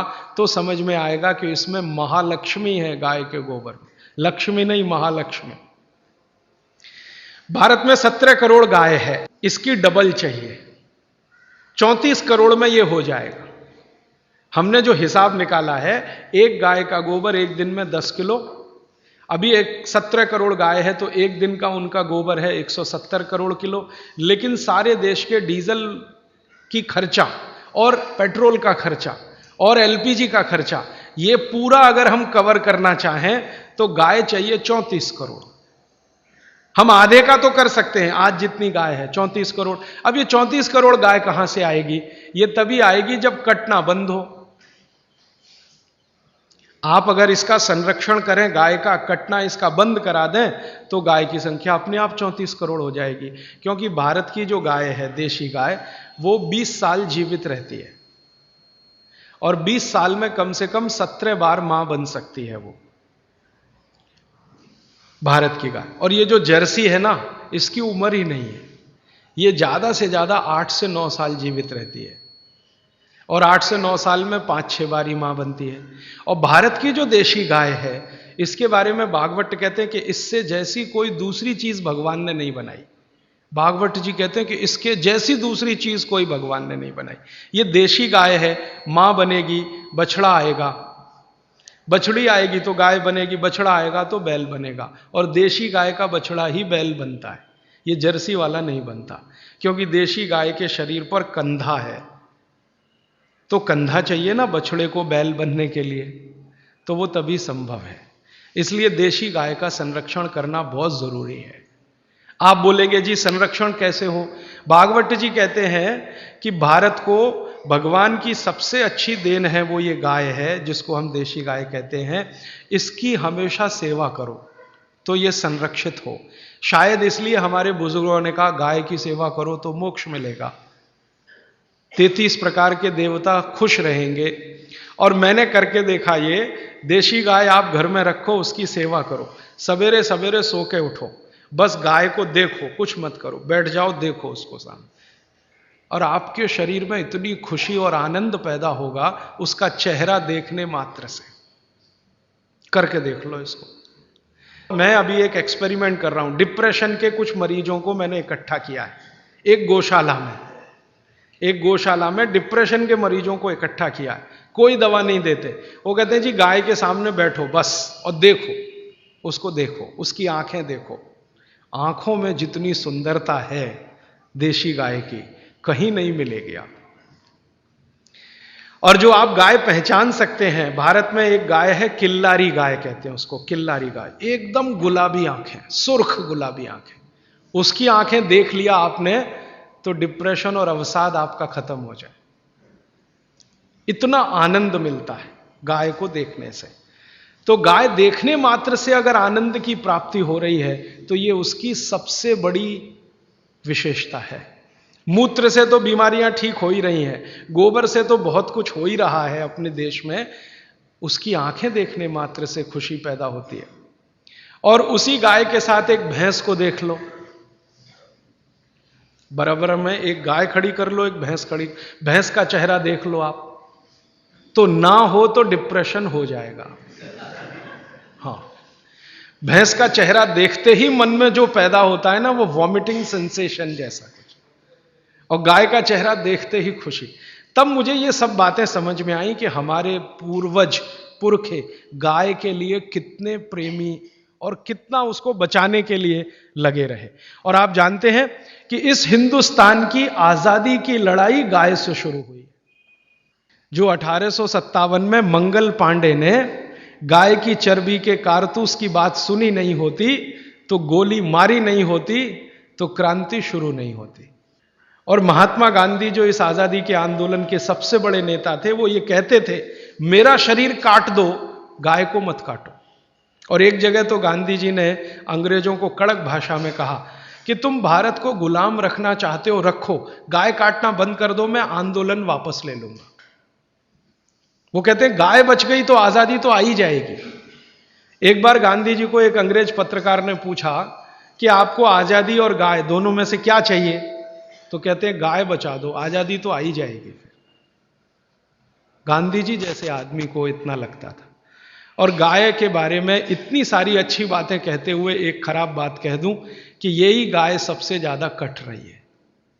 और आप जिस राज्य में रहते हैं वहां सबसे ज्यादा कट रही है, तमिलनाडु और केरल।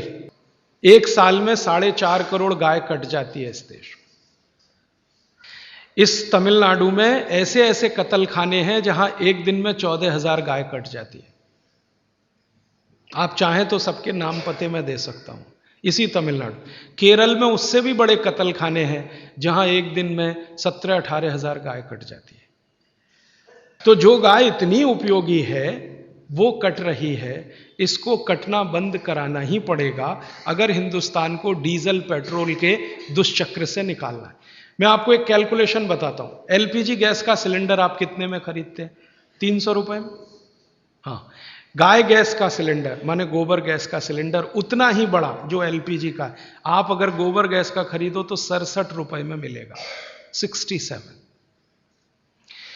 आप 1 लीटर पेट्रोल में कितनी गाड़ी चलाते हैं? 1 लीटर पेट्रोल में 20 किलोमीटर, है ना? 10 नहीं 20 मान लो, अच्छी से अच्छी गाड़ी 1 लीटर पेट्रोल में अच्छी से 20 किलोमीटर। 1 किलो गोबर गैस में वही गाड़ी 33 किलोमीटर चलती है। 1 किलो गोबर गैस में वही गाड़ी 33 किलोमीटर। और आप जब खर्चा निकालते हैं ना गाड़ी चलाने का, पर किलोमीटर खर्चा, तो डीजल का खर्चा शायद 4.5 के आसपास आता है, पेट्रोल का खर्चा 6-6.5 रुपए आता है। गाय के गोबर से पर किलोमीटर गाड़ी चलाने का खर्चा 1 रुपए 15 पैसे आता है। तो सस्ता भी पड़ेगा, हमारे यहां आसानी से उपलब्ध है क्योंकि गाय उपलब्ध है। और पूरे देश को डीजल पेट्रोल का साल का खर्चा अभी 2,80,000 करोड़ का हो चुका है। सरकार इसी से सबसे ज्यादा परेशान है, ये पूरा खर्चा बच सकेगा। और 2,80,000 करोड़ में तो 34 करोड़ गाय आराम से पाल सकेंगे। तो गाय बचाने का काम करना है। वो इसलिए कि भागवत जी बोलकर गए हैं कि ये सबसे सुंदर वस्तु या चीज या प्राणी बनाया इस देश में भगवान ने। और मैं ऐसा मानता हूं कि थोड़ा इसको संशोधन कर सकते हैं। प्राणी नहीं, प्राण है ये देश का। और हम ये कहते हैं ना जानवर, जानवर नहीं, जान है इस देश की। भारत को अगर भारत की जान है तो ये गाय है, भारत की प्राण है तो ये गाय है, ये है तो हम हैं। कई बार मैंने लोगों को ये कहते सुना है हम गाय पालते हैं, उनको हाथ जोड़कर कहता हूं कि आप गाय नहीं पालते, गाय आपको पालती है। ये अहंकार मत करिए अपने मन में कि हम गाय पालते हैं। आपके मन में विनम्रता आनी चाहिए कि गाय हमें पालती है। आप क्या पालेंगे जी, वो तो भगवान की है, आपकी हैसियत नहीं उसको पालने की। वो तो भगवान की कोई कृपा हो गई आपके ऊपर जो आपको दे दी उसने। तो ये कृपा आप सब पर हो तो इसके लिए कुछ प्रयास करें। आप बोलेंगे जी क्या करें? सबसे पहला प्रयास कि गाय का कत्ल रुके। गाय का कत्ल रुकने में आप कहेंगे जी हम क्या कर सकते हैं? आप बहुत बड़ा काम कर सकते हैं। वो ये कि आप अपने जीवन में एक संकल्प ले लो कि जी दूध पिएंगे तो गाय का ही पिएंगे। मुझे बाबूजी 3-4 दिन से एक जानकारी दे रहे हैं। एक राधा कृष्ण बजाज जी उनके यहां आया करते थे। राधा कृष्ण बजाज का नाम शायद आपने सुना हो, बहुत बड़े गांधीवादी नेता रहे, बिनोबा जी के साथ रहे और आज़ादी के आंदोलन से इस देश को संभालने और संवारने में लगे रहे। उन्होंने संकल्प ले रखा था जी दूध पीऊंगा तो गाय का ही। तो ये बाबूजी बताते हैं कि इनके घर आते थे तो गाय का ही दूध पीते थे। अब मैं सोचता हूं कि राधा कृष्ण बजाज जैसा संकल्प सब ले लें कि जी दूध पिएंगे तो गाय का ही पिएंगे, पिएंगे ही नहीं भैंस का, पिएंगे नहीं डेयरी का, गाय का ही पिएंगे। तो आप जितने लोग यहां बैठे हैं, अगर आपने ही ये संकल्प ले लिया कि रोज गाय का ही दूध पिएंगे तो इसी चेन्नई में गाय पालने वालों की लाइन लग जाएगी, आप देखना। क्योंकि मैं बार बार कह रहा हूं आज का मार्केट कंज्यूमर मार्केट है, बायर्स मार्केट है। आज की दुनिया में खरीदने वाले का मार्केट है, बेचने वाले का कुछ नहीं है। जो डिमांड खड़ी करे तो सप्लाई आती है। तो आप सोच लो जी गाय का ही दूध पिएंगे तो गाय के दूध की सप्लाई आएगी। कैसे आएगी? कुछ लोग गाय खरीदेंगे, कुछ गाय पालन करेंगे, कुछ गौशालाएं खुलेंगी, कुछ दूध डेयरियां बनेंगी। फिर आप बोलेंगे जी देशी गाय मिलेगी, मिलेगी क्योंकि 17 करोड़ अभी है, पूरी नहीं कट गई है, 17 करोड़ अभी है तो मिल जाएगी। और जितनी अच्छी गाय चाहिए उतनी अच्छी मिल जाएगी। आप कहेंगे जी देशी गाय का दूध कम होता है, ज्यादा दूध की गाय भी है, कम दूध की गाय। भगवान ने इस देश में बड़ा बैलेंस बनाया। ये बहुत दिन में मेरे समझ में आया कि जो गाय दूध कम देती है उसके बछड़े मजबूत बैल होते हैं, और जिसका दूध ज्यादा है उसके बछड़े कुछ कमजोर बैल होते हैं। तो कम दूध देने वाली गाय बछड़ों के लिए है, ज्यादा दूध देने वाली गाय आपके लिए है। गाय सबको ध्यान रखती है, तो आप ज्यादा दूध वाली भी गाय ले सकते हैं। इस देश में ऐसी गाय हैं, आप चलो तो मैं दिखाऊं, जो 65 लीटर दूध देती है एक दिन। 65 लीटर। आपको चाहिए तो 1 लाख रुपए की है, महंगी नहीं है। 5 लाख की गाड़ी खरीद लेते हैं आप, 10 लाख की गाड़ी खरीद लेते हैं, 1 लाख की गाय क्या महंगी है। और वो गाय अगर आ गई तो आप देख के दंग रह जाएंगे, क्योंकि मैंने वो हरियाणा में देखी है, पंजाब में देखी है। 65 लीटर दूध है, एक आदमी निकाल नहीं पाता, 3 लगते हैं निकालने। हाँ, क्योंकि कितना निकालेगा। और मैंने देखा हरियाणा में जो लोग रखते हैं ना, उनके घर में 3 लोग उसका दूध दुहते हैं। और इतनी सीधी है वो कि बच्चा भी चाहे तो उसका दूध दुहने बैठ जाए। नहीं लात मारती, ना सींग मारती है, दूध बहुत है। खाना भी थोड़ा अच्छा है उसका, क्योंकि दूध इतना अच्छा है तो खाना भी अच्छा होगा। उसको एक चीज़ बहुत पसंद है जो आप खिलाएं तो, गन्ना होता है ना, गन्ना, उसके ऊपर का हिस्सा, ये खिलाते जाओ, दूध उसका बढ़ता ही रहता, कम नहीं होता। पहली बार माँ बनेगी, दूसरी बार दूध बढ़ता ही जाता, गन्ना खिलाते रहो बस उसको सबसे ज़्यादा। ऐसी भी गाय इस देश में है जो 65 लीटर दूध देती है, और ऐसी भी गाय है जो 1 लीटर दूध देती है, वो आपके आसपास है। लेकिन 1 लीटर वाली भी तिरस्कार मत करो, क्योंकि वो बछड़े जो देगी वो बैल बनेंगे अच्छे। तो बैल तो चाहिए हमें, क्योंकि ट्रैक्टर से खेती ज्यादा दिन कर नहीं पाएंगे। जो डीजल 100 रुपए लीटर हुआ तो क्या चलाएगा ट्रैक्टर किसान, तो बैल तो चलाना ही पड़ेगा। इसलिए देशी गाय कम दूध वाली, उसको आप तिरस्कार की दृष्टि से मत देखो, उसके बछड़े मजबूत बैल हैं। जो दूध ज्यादा देती है उसके बछड़े कुछ कमजोर होते हैं। मैंने वो करके देखा, कम दूध वाली गाय का बछड़ा बैल बनता है ना, तो 3 टन माने 3000 किलो माल आराम से 40 किलोमीटर तक बिना रुके लेके जाता है। और जो ज्यादा दूध देने वाली गाय है उसका बछड़ा 3 टन माल लेके जाएगा, लेकिन 3 जगह रुकेगा, रेस्ट लेगा, फिर चलेगा। और जो कम दूध वाली गाय का बछड़ा है वो स्पीड बहुत तेज है उसकी दौड़ने में, आप मुकाबला नहीं कर सकते घोड़े का उसके साथ। और जो ज्यादा दूध वाली गाय है उसका बछड़ा होता है बैल, लेकिन धीरे धीरे चलता है। तो हर एक चीज की अपनी अपनी विशेषता है। इस देश में भगवान ने सब कुछ सोच समझ के बना। तो आप दूध पीना शुरू करो गाय का, तो गाय की डिमांड बढ़े तो फिर यहां गौशाला खुले, या पहले से चल रही गौशाला सुधारो। फिर आप बोलेंगे जी रखेंगे कहां?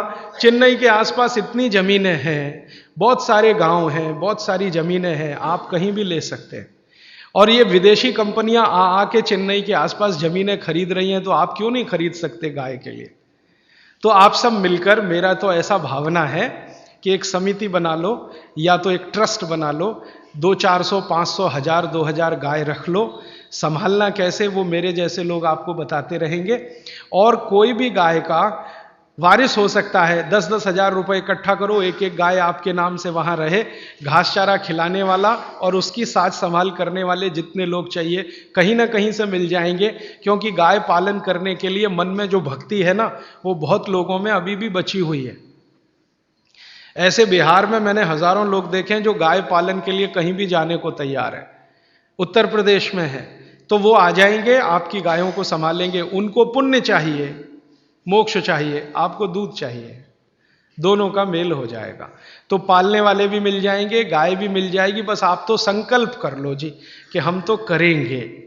अब आप में से जो भी लोग दानवीर हैं, जो दान देते हैं, मैं कहता हूं गाय के लिए निकालो थोड़ा थोड़ा, और गाय के लिए थोड़ा थोड़ा निकाला तो पूरी व्यवस्था बन जाएगी। मैं तो आपको मेरे छोटे से गांव की जानकारी दे रहा हूं। मैं बहुत छोटे गांव में रहता हूं, सेवाग्राम उसका नाम है, गांधी जी का बसाया हो। तो गांधी जी का असर अभी तक उस गांव पर है। गांधी जी गाय को बहुत प्रेम करते थे, तो उस गांव के जितने भी किसान हैं वो गाय ही पालते हैं। मैं जिस छोटे से गांव में रहता हूं, उस गांव के आसपास के 40 गांव में 56,000 गाय है। आसपास के 40 गांव में 56,000 गाय। हर दिन 1-1.25 लाख लीटर दूध आता है, और जिसको चाहिए वो चला जाता है। फिर थोड़ा बच जाता है तो उस दूध से बिस्किट बनाते हैं, गाय के दूध का बिस्किट। हमारे यहाँ का खा लें तो आप सारे बिस्किट भूल जाएंगे। फिर वो बच जाता है तो फिर दही बना लेते हैं, दही का मट्ठा, मट्ठे से मक्खन बना लेते हैं, मक्खन से घी भी मिल जाता है। तो घी भी मिलता है वहाँ पे गाय के दूध का, मक्खन भी मिलता है, मावा मिलता है, मावा माने खोवा, फिर उससे पेड़ा बना लेते हैं, वगैरह वगैरह सब हो रहा है। और जो किसान ये गाय पाल रहे हैं उनके पास जमीन नहीं है ज्यादा, आप ध्यान दो इस बात को। किसी के पास 1 एकड़ 2 एकड़, लेकिन सब लखपति है गाय की ताकत से। जमीन ज्यादा नहीं है, जितनी है वो गाय के घास चारे के लिए ही पूर्ति है। लेकिन दूध और दूध की दूसरी चीजें जो वो दे रहे हैं, कुछ किसानों को तो ये बात इतनी समझ में आई है कि अब उन्होंने दूध देना बंद किया। वो कहते हैं जी दूध नहीं देंगे, आपको घी चाहिए तो ले लो, घी दे देंगे आपको, शुद्ध गाय का, दूध नहीं देंगे। मैंने एक दिन पूछा भैया क्यों? तो उसने कहा ये जो दूध हम दे देते हैं तो हमारे पास कुछ नहीं बचता, जो घी देंगे तो मट्ठा तो बचेगा कम से कम। देखो कितनी इंटेलिजेंसी। वो आदमी यूनिवर्सिटी में नहीं गया, एग्रो इकोनॉमिक्स उसने कभी नहीं पढ़ा। वो कह रहा है कि जो दूध दे दिया तो मेरे पास तो कुछ बचता नहीं है, मैं मट्ठा तो बचा सकता हूं अगर घी दूंगा आपको। मट्ठा मैं पीऊंगा, मेरे बच्चे पिएंगे, बचेगा तो गाय पिएगी, घी आप ले जाओ। तब मुझे समझ में आया कि हमारे देश में कहते थे ना, दूध बेचा नहीं जाता, ऐसा कहते हैं ना पुराने लोग। दूध बेचना पूत बेचने जैसा है, बच्चे को नहीं बेच सकते तो दूध भी नहीं बेच सकते। तो वो शायद कहावत इसलिए बनी होगी कि आप अगर दूध बेचते रहोगे तो कुछ बचेगा नहीं, तो दूध बेचो मत। दूध की बनाओ दही, दही का बनाओ मट्ठा, मट्ठे से निकालो मक्खन। घी बेचो, तो घी बेचो तो भाव भी अच्छा है। 180 रुपए किलो तो हमारे यहां मिलता है, लेकिन वही घी बंबई जाता है तो 500 रुपए किलो बिक जाता है। बेंगलोर चला जाए तो 600 रुपए किलो भाव है। जर्मनी चले जाए तो 4000 रुपए किलो तक भाव मिल जाता है वही घी का। 180 से लेके 4000 रुपए किलो तक का रेट है गाय के देशी घी का। जर्मनी, वहां अमेरिका वगैरह वगैरह। उनको भी चाहिए, मिलता नहीं, क्योंकि उनके पास देशी गाय नहीं, जर्सी। तो मेरा मानना है गाय का आप थोड़ा पालन, उसका संरक्षण, संवर्धन शुरू कर दो। गौशाला बनाने का काम अगर यहां हो जाए तो आपकी गौशाला को पैसे की तो जरूरत पड़ेगी नहीं। दान के रूप में मैं आपको विनम्रता से कहता हूं, एक गाय जो दूध देती हो, साल की कमाई उसकी 2 लाख रुपए की है और खाने का खर्चा उसका 20,000 रुपए का है। तो 20,000 का खाना खाएगी, 2 लाख की इनकम है। दूध के रूप में, दही के रूप में, घी के रूप में, मक्खन के रूप में, मूत्र के रूप में और गोबर के रूप में टोटल इनकम 2 लाख की। और जो बूढ़ी हो गई, दूध देना बंद करे तो भी साल की इनकम 1.25 लाख की है, तो भी खर्चा वही 20,000 का है। तो इनपुट कम है, आउटपुट ज्यादा है। इसलिए गाय का बिजनेस भी आप करें, दूध का, गाय से मतलब दूध का, दही का, मक्खन का, घी का, गोबर का, आप शुरू कर दो। मैं आज बोल रहा हूं, 3 साल बाद सरकार बोलेगी इसी बात को कि गोबर गैस प्लांट लगाओ जगह जगह, सिलेंडर में गैस भरो और गाड़ियां चलाओ। डीजल हम ला नहीं सकते, पेट्रोल ला नहीं सकते, 150 रुपए लीटर है। तो इसलिए ये गोमूत्र से शुरू हुई आपके बीच की बात वहां तक पहुंचती है। और आप दूध पियोगे तो गाय बढ़ेगी, मूत्र का उपयोग करो दवा के लिए तो भी गाय बढ़ेगी, गोबर का उपयोग करो खेत में तो भी गाय बढ़ेगी। ये 3 तरीके से गायों को आप बचा सकते हैं और इनकी संख्या लगातार बढ़ा सकते हैं। यहां पर अपने निरंजन भाई हैं, ये और इनकी पत्नी गाय के सेवा में लगे हुए हैं। आपको कभी गोमूत्र की जरूरत हो तो इनसे ले लेना। अब मैं 5 मिनट में खत्म करता हूं कि गोमूत्र से और क्या क्या कर सकते हैं। हाँ, और क्या क्या। बागवती जी कहते हैं आंख के कोई भी रोग, आंख के सभी रोग कफ के रोग हैं जो आंख में हैं। जैसे मोतियाबिंद हुआ, ये कफ का रोग है। कैटरेक्ट जिसको आप अंग्रेजी में कहते हैं। ग्लूकोमा, ग्लूकोमा एक रोग है ना, काला पानी, काला। रेटिनल डिटैचमेंट एक रोग है जिसका तो दुनिया में कुछ भी इलाज ही नहीं है। रेटिनल डिटैचमेंट का ऑपरेशन भी नहीं है, उसका हो भी तो सक्सेस नहीं है। आप अमेरिका चले जाओ और किसी डॉक्टर को कहो रेटिनल डिटैचमेंट का, तो कहेगा ऑपरेशन कर सकता हूं, गारंटी नहीं है विजन आएगा कि नहीं। तो रेटिनल डिटैचमेंट, ग्लूकोमा, कैटरेक्ट। और आंखों में छोटी मोटी बीमारियां बहुत हैं, आंखें लाल होना, आंखों से पानी निकलना, आंखों में जलन होना। तो छोटी छोटी से लेकर सबसे खराब बीमारी रेटिनल डिटैचमेंट, ये सब गोमूत्र से ठीक होती है, क्योर होती है। शब्द पे ध्यान देना, कंट्रोल नहीं, क्योर होती है, जड़ से खत्म होती है। आप बोलेंगे जी क्या करें? बस इतना ही करना है कि देशी गाय का मूत्र कपड़े से छानकर एक एक बूंद आंख में डालें। आप में से किसी को चश्मा उतारना है अगर अपना, तो जरूर डालें। 3 महीने में आप लगातार डाल के देख लीजिए, नंबर बदल जाएगा और 1.25 महीने में चश्मा उतर जाएगा।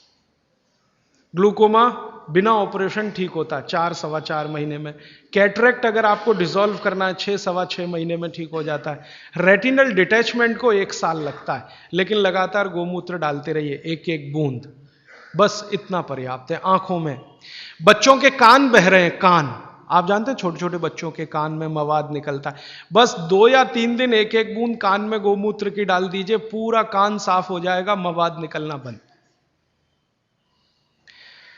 बच्चों की नाक बहुत बहती है, बार बार सर्दी होती है, बार बार जुकाम होता है। बागवती जी कहते हैं कि नाक बह रही हो, सर्दी बहुत हो, जुकाम बहुत हो, तो गोमूत्र तो नहीं कहा उन्होंने, गोघृत कहा। गोघृत माने गाय का घी, एक एक बूंद नाक में डाल दो बच्चों के। सर्दी जुकाम ऐसे गायब होगा जैसे गधे के सिर से सींग, गाय का घी। अच्छा, आपको नींद नहीं आती, अच्छी नींद लेनी है, बढ़िया नींद लेनी है, डीप स्लीप लेनी है, रात को एक एक बूंद गाय का घी नाक में डाल के सो जाओ, बहुत गहरी नींद आएगी। आपको खर्राटे बंद करने हैं। बहुत लोगों को खर्राटे आते हैं रात को सोते समय। सोने वाला तो नहीं जानता, पड़ोसी जानता है कि क्या तकलीफ होती है। तो जिनको भी खर्राटे बहुत आते हैं उनके लिए बहुत अच्छी दवा मैं बता के जा रहा हूं। गाय का घी एक एक बूंद नाक में डाल लो, 3 दिन बाद चौथे दिन से खर्राटे बिल्कुल बंद हो जाए, स्मूथ एकदम आपकी नींद हो जाए। तो गाय के घी का भी उपयोग है औषधि के रूप में, गोमूत्र का। अब आता हूं, बाल झड़ते हैं, बहुत सारी बहनें शिकायत करती हैं बाल झड़ रहे, तो गाय के दूध का दही बनाओ। दही को तांबे के बर्तन में रख दो, 5-6 दिन रखा रहने दो, फिर हरा हरा हो जाएगा। फिर उस दही को बालों में लगाओ, 1 घंटे के बाद बाल धो दो शिकाकाई से, शैम्पू से नहीं, शिकाकाई से। हफ्ते में 4 बार कर सकते हैं। और बाल टूटना एक ही हफ्ते में बंद हो जाते, एक ही हफ्ते। कई बहनों ने तो मुझे बताया, राजीव भाई हमने तो एक ही बार किया था, उतने में भी बंद हो गए। अच्छा, भविष्य में बाल ना टूटे, अच्छे रहें, दुरुस्त रहें, तंदुरुस्त रहें, तो महीने में 1 बार या नहीं तो महीने में 2 बार गाय के मूत्र से बाल धो लो। बहुत अच्छा कंडीशनर है, नेचुरल ऑर्गेनिक कंडीशनर है गाय का मूत्र। तो जैसे आप कंडीशनर यूज करते हैं ना, उसकी जगह गोमूत्र यूज कैसे करें? गाय के मूत्र में थोड़ा पानी मिला देना और जैसे कंडीशनर यूज करते हैं वैसे कर लेना। और आगे बढ़ता हूं। बच्चों की पसलियां बहुत तकलीफ की स्थिति में हो, बच्चों की, आप कई बार महसूस करते हैं ना, उनको बलगम जमा हो गया, कफ जमा हो गया, तो ऐसे बच्चों को 1 चम्मच गोमूत्र पिला दो, एक ही दिन के बाद वो सारा कफ उतर जाएगा। आपको पीना है तो आप भी पी लो, आधा कप तक पी सकते हैं। फिर उसके बाद मूत्रपिंड के जितने भी रोग हैं, मूत्रपिंड के रोग आप सब समझते हैं, किडनी के फेलियर के और किडनी के तकलीफ के, ये सब में बहुत अच्छी दवा है गोमूत्र, उपयोग करो। गाय का मूत्र आधा कप, किडनी फेलियर के सब केसेस में आप उपयोग कर सकते हैं। मूत्र के कोई भी रोग में उपयोग कर सकते हैं। जैसे पेशाब थोड़ा थोड़ा आता है, गोमूत्र पीना शुरू करो, खुल के आएगा। पेशाब में जलन होती है, गोमूत्र पीना शुरू करो, जलन बंद।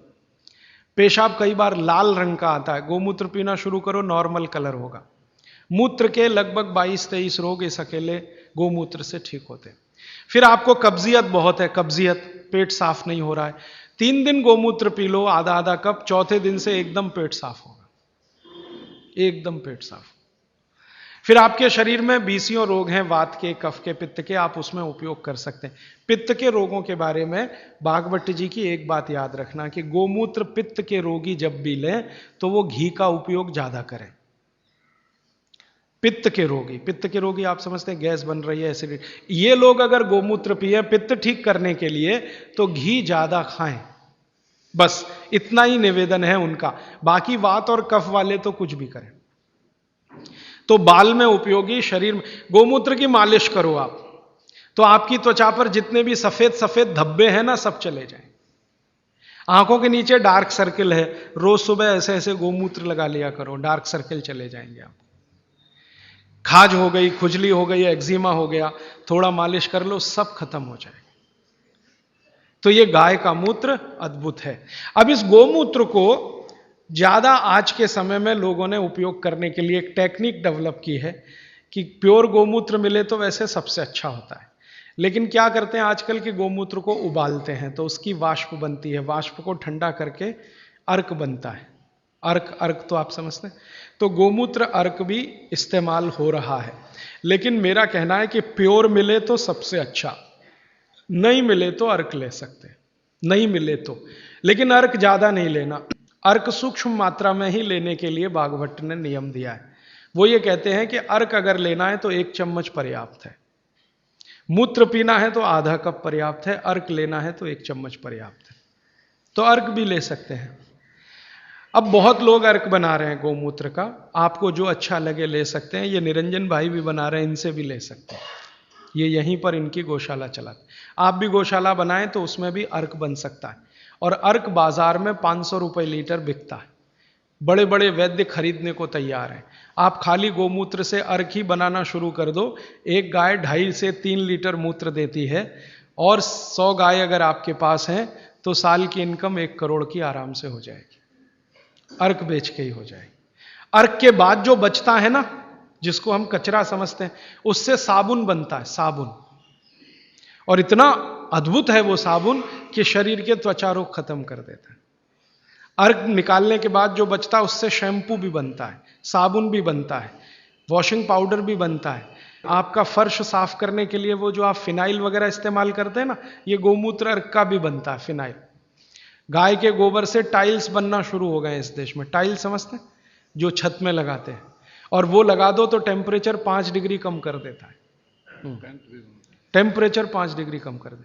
तो ऐसी अद्भुत गाय भगवान ने हमको दी, प्रकृति ने दी। इसका संरक्षण संवर्धन हम करें, मूत्र का उपयोग करें, गोबर का उपयोग करें, घी का उपयोग करें, दूध का उपयोग करें, और हर चीज उपयोग करेगी तो मांग बढ़ेगी, मांग बढ़ेगी तो गाय आएगी। आप भी गाय रख सकते हैं, भारत में बहुत लोगों ने गाय रखी है। और कई लोग तो ये सुन सुनकर कार बेच के गाय ले आए, स्कूटर बेच के गाय ले आए, मोटरसाइकिल बेच के, क्योंकि वो कहते हैं राजीव भाई आप ही बोलते हो 10 साल के बाद मिलेगा कि नहीं डीजल पेट्रोल, भरोसा नहीं, फिर ये कार करेगी क्या, बैलगाड़ी में लगा के ले जाना पड़ेगा। तो पहले ही गाय ले आओ तो गोबर गैस तो मिल जाएगी, गैस मिल जाएगी तो डीजल ना मिले तो भी कार चल जाएगी, पेट्रोल ना मिले तो भी कार। तो ये सब मैंने आज आपको कहा। भागवत चिकित्सा का एक पूरा चैप्टर इस पर है, गोमूत्र पर। मैंने उसके कुछ सूत्र आपको बताए। आप आज से ही इनका पालन करें अपने जीवन में और सुखी रहें, निरोगी बनाएं। ये जितनी भी बातें मैंने कही हैं ये किताबों में है। गोमूत्र चिकित्सा पर विशेष किताब हमने बनाई है, उसमें भागवत के 64 सूत्र हैं। सब तो नहीं लिए, 64 सूत्र हैं, वो आप चाहें तो ले जा सकते हैं। और वो पुस्तक पर मेरा कॉपीराइट नहीं है, सबको कॉपी करने का राइट है। आप क्या करें, उस पुस्तक को अपने नाम से छपा लें, हमारा नाम निकाल के अपना लिख लें, तो मैं कभी मुकदमा करने नहीं आऊंगा। क्योंकि मैं मानता हूं ये बात जल्दी से जल्दी ज्यादा से ज्यादा लोगों तक पहुंचे। तो हमारा लक्ष्य है गाय बचे और भागवत चिकित्सा में गोमूत्र का उपयोग होने लगे। मेरा लक्ष्य तो वो है। पुस्तक ज्यादा लोगों तक जाएगी तो तभी ये हो पाएगा। और मैं अकेला कितनी छाप छाप के बांटूंगा, मेरी एक लिमिट है। लेकिन सब अगर यही करने लग जाएं तो लिमिट टूटेगी, ज्यादा लोगों तक पहुंचेगा। इस पे सीडी भी बनाई है, पुस्तक भी है, आप चाहें तो ले लें। अभी प्रश्न आपके, आज समय थोड़ा ज्यादा ले लिया मैंने, माफ करिएगा जी। प्रश्न, एक सवाल यह है कि आपने कहा कि गोमूत्र में सबसे ज्यादा कर्क्यूमिन है, लेकिन हल्दी में भी कर्क्यूमिन है। हाँ, वो कल बात करने वाला हूं। हल्दी की बात कल आएगी। हल्दी में भी बहुत कर्क्यूमिन है और एंटी कैंसरस सारी प्रॉपर्टी हल्दी में है। और दूसरी बात यह है जी कि जैसे त्रिफला चूर्ण है, मेथी है, गोमूत्र है, तो ये क्या क्या चीज सुबह में लोग लें, क्या क्या पिए? हाँ क्या क्या लें? अच्छा देखिए, ये सवाल बहुत अच्छा है।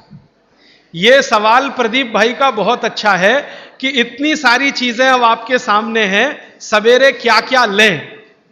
तो मैं आपको एक छोटी निवेदन, ये विनती के रूप में करना चाहता हूं कि 30 तारीख को सुबह मैं एक सेशन करना चाहता हूं आपके साथ इसी भवन में, वो यही प्रश्न का उत्तर देने के लिए। क्योंकि ज्ञान जब बहुत ज्यादा हो जाता है ना, तब हमारे सामने सिलेक्शन की समस्या आती है कि हम क्या क्या करें। अब सवेरे लेने के लिए इतनी चीज हो गई है, तो आप 2 दिन इंतजार कर लें। 30 तारीख का सेशन मैं इसी के लिए करने वाला हूं कि जितना आपके पास ज्ञान आ गया, अब इसमें से सेलेक्टिव कैसे हो, कौन कौन सी 1, 2, 3 चीजें करें जो आपके लिए पर्याप्त हो। वो मैं आपकी प्रकृति, स्वभाव और चिकित्सा रोग के हिसाब से बताऊंगा। जैसे वात वाले हैं वो क्या क्या कर लें, पित्त वाले हैं वो क्या क्या कर लें, कफ वाले हैं वो क्या क्या कर लें। और ये जो सारा बोला है इसका समअप भी 30 तारीख को सुबह 7 बजे से 9 बजे के इसी सेशन में मैं करूंगा। गाय के बारे में आपने बहुत कुछ बताया, अच्छा है। गाय का पंचामृत जो होता है वो इतना शुद्ध होता है जिसकी कोई हद नहीं। सही बात। मैंने इसका सदुपयोग किया है 5 चीजों को, जिसको मिला करके आप ले तो जिंदगी भर की जैसी जैसी बीमारी हो वो आपकी दूर हो जाती है। उसके बारे में आप बताते हैं। गाय का दूध, गाय का घी, गाय का मूत्र, थोड़ा गाय के गोबर का रस और ये सब मिलाकर थोड़ा गुड़, ये है पंचामृत। इसमें गुड़ की जगह शहद भी मिला सकते हैं, क्योंकि दूध में वैसे शहद नहीं मिलाते, लेकिन गाय के मूत्र के साथ चलता है। घी में शहद नहीं मिलाते, लेकिन गाय के मूत्र के साथ चलता। तो पंचामृत बनाने की विधि पुस्तक में है, आप ले लो।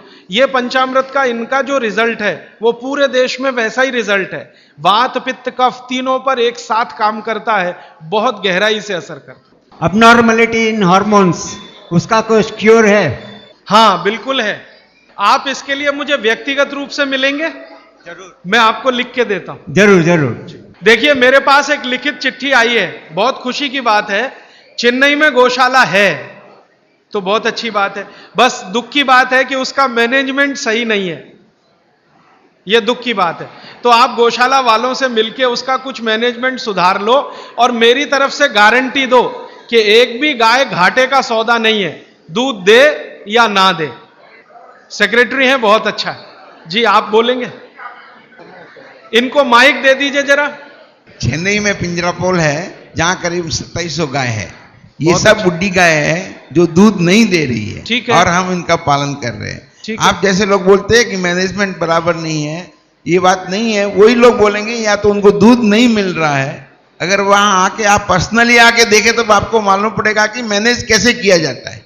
कहना बहुत ईजी है लेकिन करना बहुत मुश्किल है। जिससे आपसे विनती है कि आप सब लोग वहां आइए, देखिए और हमें किस तरह का सहयोग दे सके, आप सहयोग दीजिए। धन्यवाद। बटाटा नहीं खाना, नहीं सुबह सुबह खाना तो वेट नहीं बढ़ेगा, रात को खाओ तो वेट बढ़े। पराठा रात को नहीं खाना, सुबह खाना। आप थोड़ा या तो चूना खा लो, और आज जो बोला है थोड़े दिन या तो गोमूत्र पी लो, एलर्जी सब तरह की ठीक हो। चूना खाने के लिए 1 ग्राम चूना दही में मिला के या मट्ठे में मिला के, छाछ में, नहीं तो पानी में मिला के। नहीं, दिन में सुबह। गुस्सा नहीं आए, गाय का घी नाक में डालो, गुस्सा नहीं आएगा। गाय का घी नाक में डाल के सोना। एक दिन में अगर आप मेहनत का काम करते हैं, रात को मैं बोल रहा हूं, मेहनत का काम करते हैं, मजदूरी करते हैं, तो 8 घंटे नींद चाहिए।